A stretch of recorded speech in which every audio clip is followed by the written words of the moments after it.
यूहन्ना 16। यीशु ने शिष्यों से कहा कि उन्हें सताया जाएगा।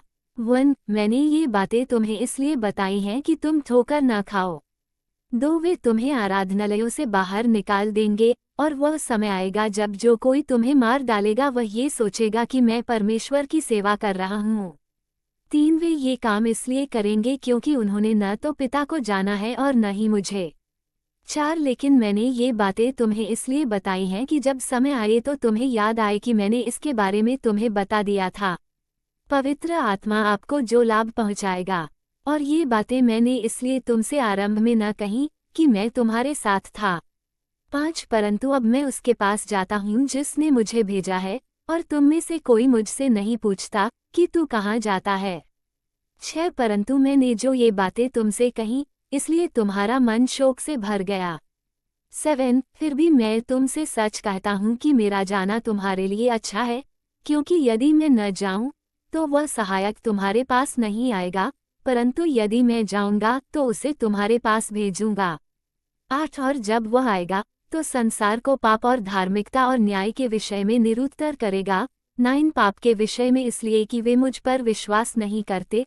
10 और धार्मिकता के विषय में इसलिए कि मैं पिता के पास जाता हूँ और तुम मुझे फिर कभी न देखोगे। 11 और न्याय के विषय में इसलिए कि इस संसार का सरदार दोषी ठहराया गया है।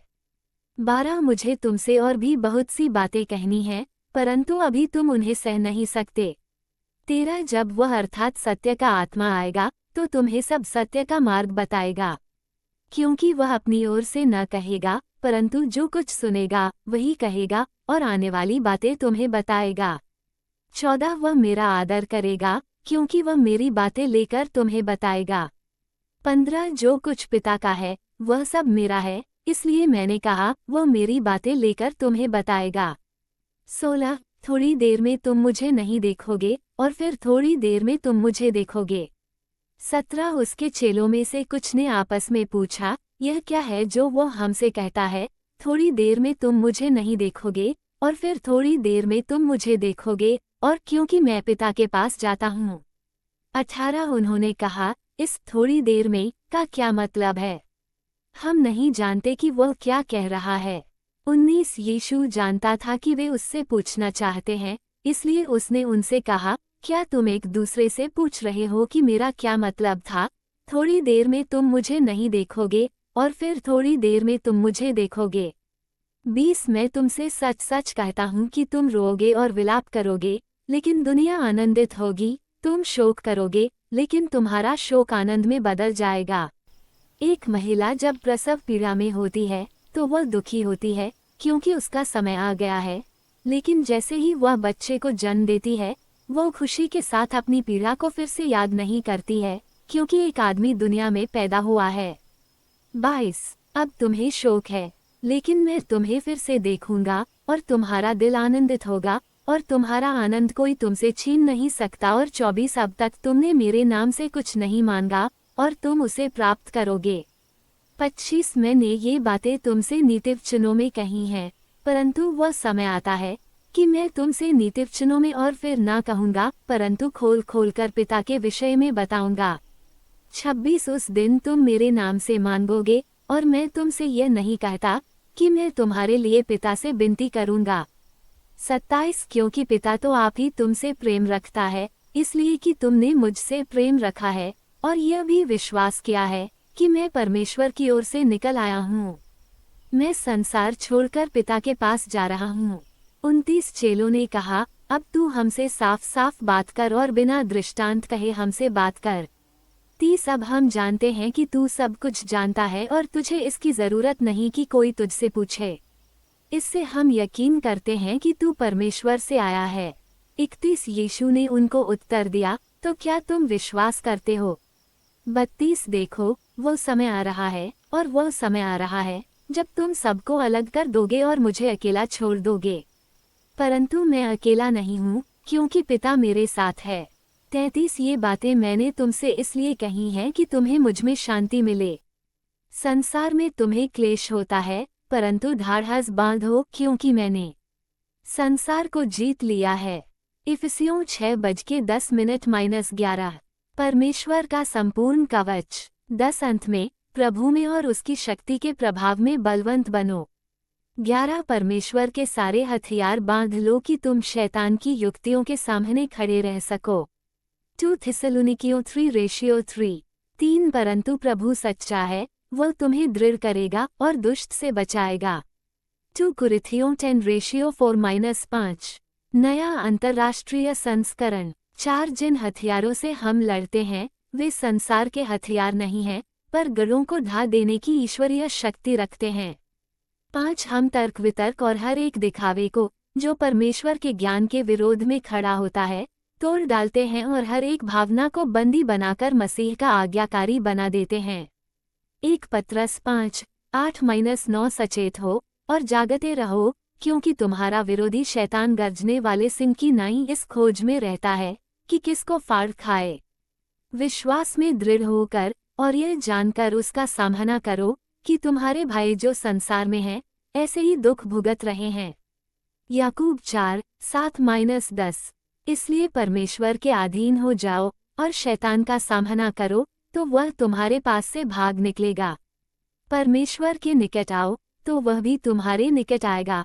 हे पापियों, अपने हाथ शुद्ध करो, और हे दुचित्ते लोगों, अपने हृदय को पवित्र करो। दुखी हो और शोक करा और रो, तुम्हारी हंसी शोक में और तुम्हारा आनंद उदासी में बदल जाए। प्रभु के सामने दीन बनो, तो वह तुम्हें शिरोमणि बनाएगा। रोमियो 8:37-39। परंतु इन सब बातों में हम उसके द्वारा जिसने हमसे प्रेम किया है, जयवंत से भी बढ़कर हैं। क्योंकि मैं निश्चय जानता हूँ कि न मृत्यु, न जीवन, न स्वर्गदूत, न प्रधानताएं, न वर्तमान, न भविष्य, न सामर्थ, न ऊंचाई, न गहराई, न कोई और सृष्टि हमें परमेश्वर के प्रेम से जो हमारे प्रभु मसीह यीशु में है, अलग कर सकेगी। यूहन्ना 10:10 नए नियम में ये श्लोक कहता है, चोर केवल चोरी करने, मारने और नष्ट करने के लिए आता है, मैं इसलिए आया हूँ कि वे जीवन पाएं और वह भी भरपूर। ये चोर की विनाशकारी प्रकृति की तुलना यीशु के जीवन देने वाले उद्देश्य से करता है। कुलुसियों 1:13-14। उसी ने हमें अंधकार के वश से छुड़ाकर अपने प्रिय पुत्र के राज्य में प्रवेश कराया, जिसमें हमें छुटकारा अर्थात पापों की क्षमा प्राप्त होती है।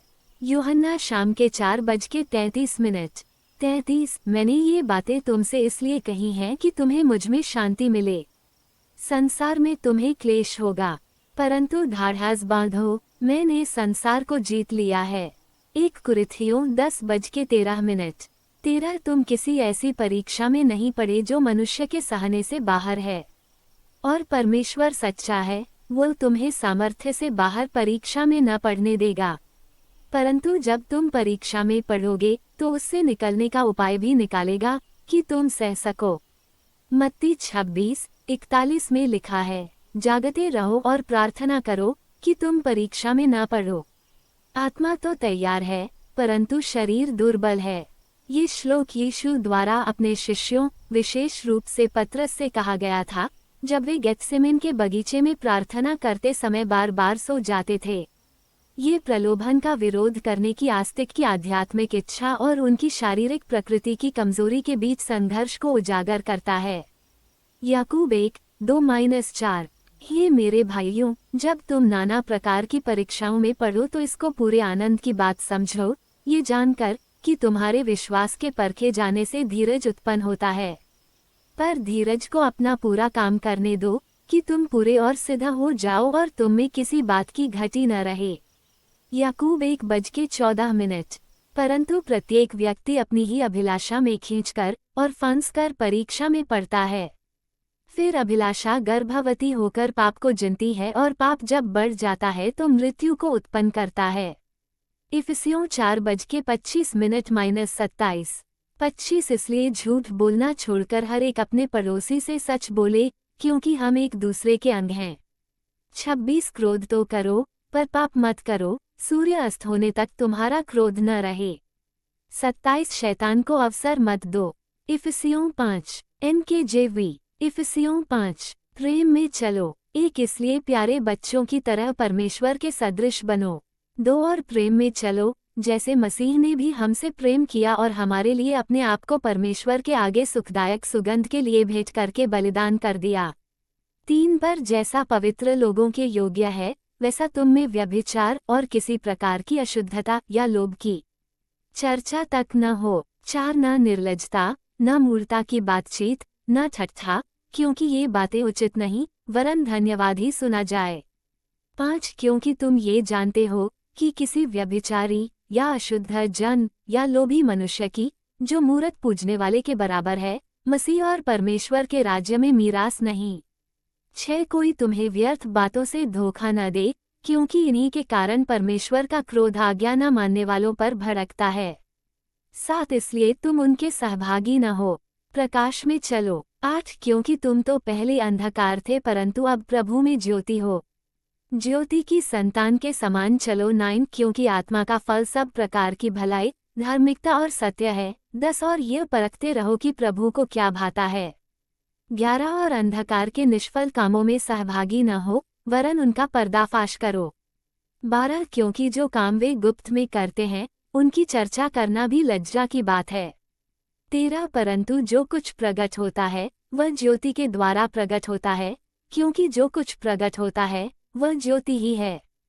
14 इसलिए वो कहता है, हे सोने वालों, जाग जाओ, मरे हुओं में से उठो, और मसीह तुम्हें प्रकाश देगा। बुद्धि से चलो। 15 इसलिए सावधान रहो, मूर्खों की तरह नहीं बल्कि बुद्धिमानों की तरह चलो। 16 समय का सदुपयोग करो, क्योंकि दिन बुरे हैं। 17 इसलिए निर्बुद्धि न हो, पर ध्यान से समझो कि प्रभु की इच्छा क्या है। 18 और दाखरस से मतवाले न हो, क्योंकि इससे लुचपन होता है, पर आत्मा से परिपूर्ण होते जाओ।